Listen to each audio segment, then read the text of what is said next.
هو بس واضح اللي نقل له الصوره مش هو حد من الاعداد، انا ما اعرفش يا استاذ محمد ازاي. معتز هو لا دول فين؟ افتح بالله، اوعى ايدك ديت.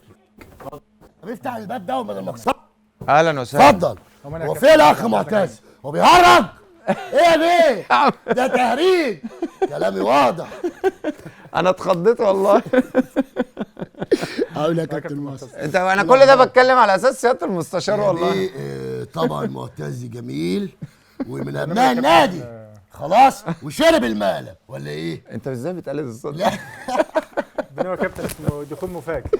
حقيقي انت يا بيه في دخول مفاجئ، وانا بشكر ابو القاسم على الفكره الجميله. معلش بقى اعذرني يا جت فيك اول، بس عايز اقول لك على حاجه والله، انا قلت انا بحبه في الاول صح ولا لا؟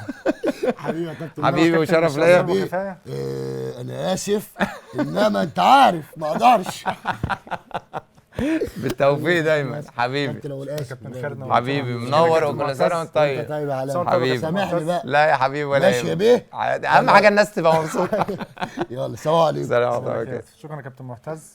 برنامج اسمه دخول مفاجئ على فكره. ده يعني مش عايز اقول لك، ده الراجل ده يعني هو سياده المستشار عارف ده لازم يروح يقعد معاه.